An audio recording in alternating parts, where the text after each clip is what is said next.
We're gonna call this the $4,000 motorcycle challenge. We have to buy motorcycles each.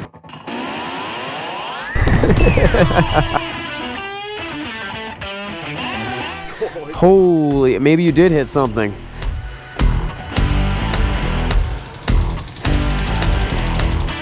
Did God send you here?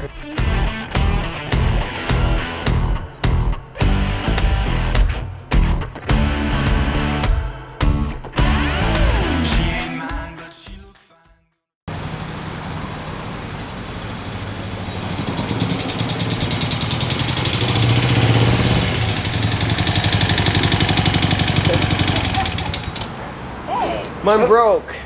It broke. Do you know anything about these things? A little bit. Are you serious? Yeah. It broke. Did God send you here? It never break. You know, it's funny because I was just driving by and I thought, you know, I don't see another one of these too often around here. No way. This is great. Look at that. Look at that beautiful bike. So honestly, I don't know much about these things. I just bought it. Driving back from Charlotte, North Carolina, and my charging system's not working because the generator light's coming out, and it started acting like it was out of fuel. Yeah. But a little too early. But looking to take, there's plenty of fuel. You pull the petcock lines out. There's tons of fuel in there. Yeah, and I was just driving by. I saw it sitting over there. I was like, I can't believe there's another one in town. And then I waved them down because I'm desperate. Is there an auto parts place around here? There is, yeah, not too far. There's actually two of them down here, and they're open pretty late. So I mean, let's say if it is the battery, It might. I mean, the charging system's been out for a while, and like states away, like out with 5 hours. Yeah. So if it is the battery, we can put a new bat. Well, it's gonna be tough at night. Yeah, because you're gonna have headlights and everything. We're gonna need those headlights. Except for the beginning of the trip. Except for the beginning of the trip when we bought the bike. Good news is it's really easy to work on. Right. But What if we jumped it off? Well, it's not gonna keep. It's not gonna Yeah, put it's not the gonna- juice in the. doesn't It's have not a gonna charge the charge. battery. if But it's maybe charging, Maybe that would identify, like if we jump it off and it starts, then we know it's the battery. If we jump it off and it still sputters, then it may be something with the That's true. combustion. It's just a way to, like right here, That's right true. now, That isolate. that would help troubleshoot. Yeah. It'll identify the issue. Probably pick up $10 jumper cables in there. All right, so let me go check. All right. you know, it kind of seems like what has happened is the battery's just gotten run down. Right. So it may not be the battery. If you know the charging system's, if your charging light's coming on, it's not charging the battery could still be good, but it just doesn't have enough charge. Right. Right. Which is what I think it is. So you would, you know, you could charge it up, but it would take it a while. You'd have to charge it like overnight. Which, you know, if you guys aren't in a big hurry, that, you know, you could throw a charger on it overnight, you know, stay around here somewhere, and then leave in the morning. And if you're not driving with the headlights and everything on, you know, you'd probably get to Pennsylvania. You know, depending on how old that battery is, it could be the battery. He says a brand new battery. Oh, it is? Well, and when the charging system doesn't show you the battery, it shows you the voltage from the charging system to the battery. Yeah. I mean, it could be both. You know, it's like. What's your name? But I'm Dana. Dana? Yeah. You are? I'm Sean. Sean? This is YouTube. He just made me an offer to trade this bike for another bike that I almost maybe took. And I said, well, I'll trade you for this one. And he said he didn't want to do that. Although his wife said he didn't want to do it. No. Oh, yeah. No, I would trade for the CS just because I like these bikes. I like the Airheads. I like the CSs. It's a fun little bike, but I'm into this Airhead scheme these days. Give me your honest opinion. Which one is more valuable? Well, this one has the potential to be more valuable. Okay. But as it sits, the one running is obviously more valuable. This one 5 hours ago, in this condition. We also have the bull ferret. Oh, you do? Yeah. Oh. Okay, there we go. This one's back on the table now. This one's back on the table. Still not quite there, but the bullet fairing is a desirable thing. Why'd you take it off? Well, it wasn't actually mounted on there. It was next to the bike, and you have to like somehow take these things off. They clip in here. Oh, yeah. And then there's a bracket that goes here, but then we're missing the other bracket that goes on the other side. Ah. I got a brand new set of cases that I'll swap you for the Brand bullet new. fairing. Brand Well, new. they're not brand new, but Better than that one? they're closer to new than those.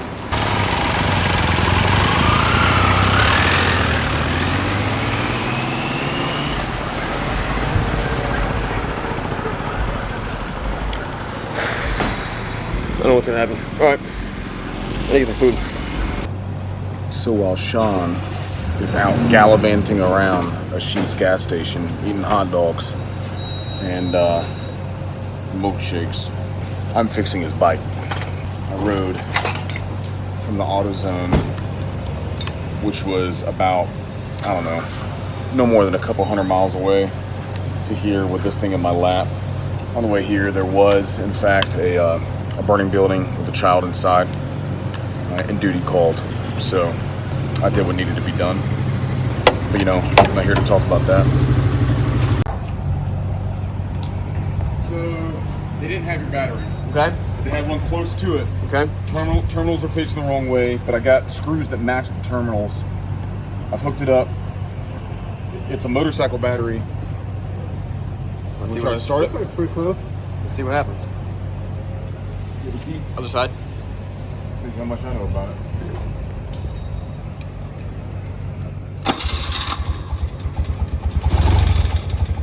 You in neutral? I'm not a trigger turn signal off. It's over here, actually. There you go. So that's your issue, man. So here's what's going on in case you didn't pick up on this. What we concluded was that the reason the bike was not working was because the charging system was not charging the battery, and running the bike was just draining the battery more and more. It's also why, if you saw earlier, the headlights were super dim, almost barely on, and now it's very bright because it's got a full, super good battery. The problem is it's gonna keep on draining the battery, and I don't know how long it's gonna go before the headlights start getting dim and I can't see anything and people can't see me, and now we're at night, and if we keep on going it's going to be late and there's not going to be any parts stores open. So my idea is, if I can go back to Advanced Auto Parts, buy a jump box that's got jumper cables, put that in the saddlebag, run the jumper cables to my battery to give me that extra little bit of voltage, that might just be enough to get me home. Advanced Auto Parts didn't have a jump box that I liked or that would fit, so I bought a spare battery. Worst case scenario, we have to stop on the side of the road and replace the battery to give me a fresh new one while we're riding. Now Dana kept on casually throwing out this even up trade idea with his bike that I've never heard of, a 2000 something BMW F650 CS. I've never even heard this bike, never seen one in my life. He even ran home to go grab the bike to show it to me, but we were convinced, I was convinced that I was gonna fix this BMW R90 and make this thing home tonight.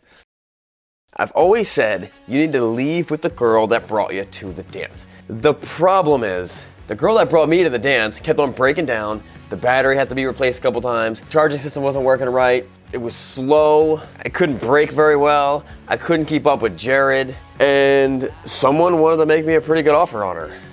So I took the other girl for a spin. I understand that this analogy is getting very strange and very off, but I took the other bike for a drive just to see how I liked it.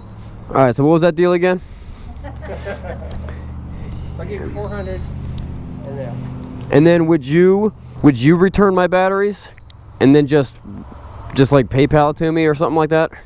10% discount. Just take back all this stuff. It's a $50 flashlight.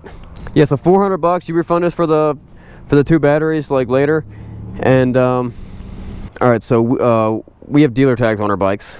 So in true SRK Cycles form, we traded a broken down motorcycle for a running motorcycle that was hopefully going to get us home at gas pump number 7 in Sheetz parking lot. Oh, cool, man. Hey, it's great to meet you. It's great to meet you. I literally own this bike for what? Less than 24 hours. No. Yeah, but if you're a more- dealer, you're used to doing that, right? Yeah. Yeah. She's been a good bike to me. She broke down 3 times. I didn't break down, did it? Yours broke down. Yeah. Flat tire. It kind of broke down. I mean, I pushed it a lot. Count having to push start it every single time. I have to pop start it every single time, so it's a great bike. I'll tell you this, it pop starts real easy. It does pop start easy if you ever need it. All right, man. Let's get you started up. Let's make sure you can start. Yeah, really. Just so you know, there is no written or express warranties on bikes that you buy at Sheetz parking lot from SRKCYCLES. I want to make that very clear. No warranty on this bike. Why is that strange man leaving with my motorcycle? That bike's never ran so good. Yeah. It does sound strong.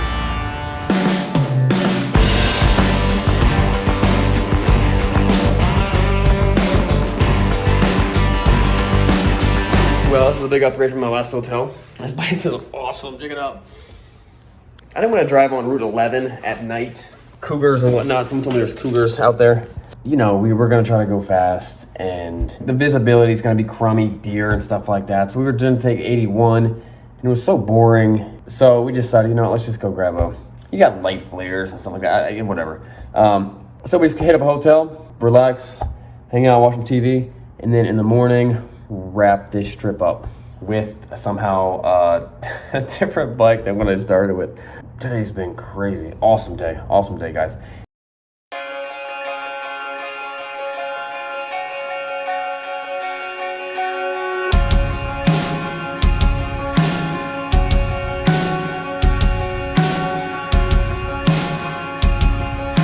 What's up, guys? We are in Winchester, Virginia. Had a nice day at a La Quinta Inn. Probably one of the nicest hotels I've ever been at. We're gonna hit Route 11 the whole way back into Lancaster. I think it turns into 322 near Hershey.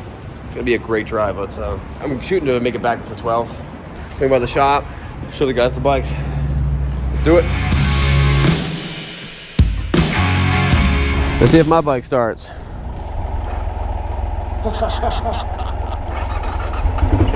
Ah. Oh. Yeah, I just kind of dumped the clutch. I'm learning how to ride a bike right now. First time. So I'm not one to say that I always make the right decision or that I never make mistakes, but not driving back on 81 that night was the right choice. Riding at nights is just so boring. You're missing all the beautiful stuff you get to see, and riding in the daytime is warmer and it's safer. You can see so much better. And we got to jump back on Route 11, which was somehow 12 times slower than riding on 81. I'm not sure how that's possible, but it was. Yo, you trying to get like matching tattoos for this trip? They say like Route 11. Yeah, just past that place called Piggy's. That's where I stopped when I was on my my Road King, and I ran my headlights went out. Yeah, I just want to say this before we get in the situation, but if we get in one of those like Fast and Furious situations where like we have to race and cross train tracks before the train hits, just assume I will be doing that. Now, as much as I loved riding that 1975 BMW R90, it was not the best bike for this trip. And I mean, I will get another one. I will definitely get another one someday, but I was loving this new BMW. So me and Jared are pretty competitive, and we found this nice body of water, so we decided to have a rock throwing competition. Jared, of course, does an awesome job, and I congratulate him by great job, buddy. You did well. Now it's my turn. I also do an awesome job. And Jared throws his hands up and says, "Yay, you're the winner. You are the best." It was amazing. You don't think it'll start? I don't think so. That was a really weak start. I think it'll start. Fire it up. See if it'll do it. Bam. I guess it's charged up enough.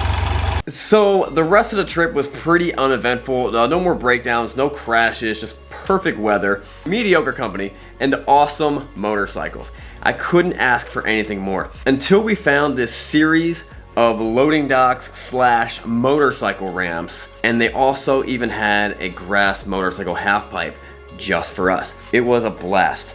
Now this was the third multi-day motorcycle trip that me and Jared have taken over the past 10 years. The first one was on sport bikes, the second one was on KTM Supermotos, and this one was on classic European motorcycles. Can't wait to see what we're gonna do next. But for what you all been waiting for, let's tally it up. Let's see who actually won. So the most recent tally with gas and hotel and food, and so when I actually traded my bike in, that added $400 to my tally, although it did kind of drop the value of my bike down. It wraps up at Sean spending $2,846.61. Jared spending $3,822.46. Jared's a whole lot higher than mine. That's irrelevant. My bike is worth, we actually just sold my bike for $2,500. We have Jared's bike listed for $3,500. That puts me at this trip costing me $346.61. It costing Jared $322.46. As of right now, Jared is ahead $24.15. But there is a twist to this. We actually found some secret footage off of Jared's cell phone of him buying an item that he was too embarrassed to show us. So I snuck in there and I got the image off his phone.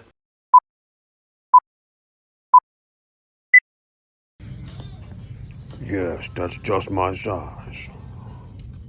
I need more women's panties to wear on my motorcycle trip with Sean. Got you, Jared. That actually puts Jared, I win by 1 penny. Amazing.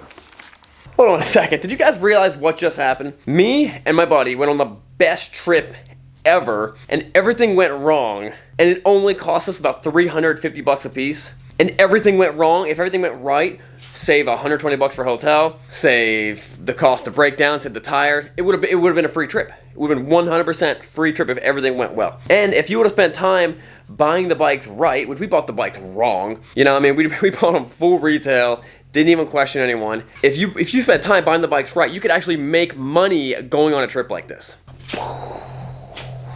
Think about it. Think about it.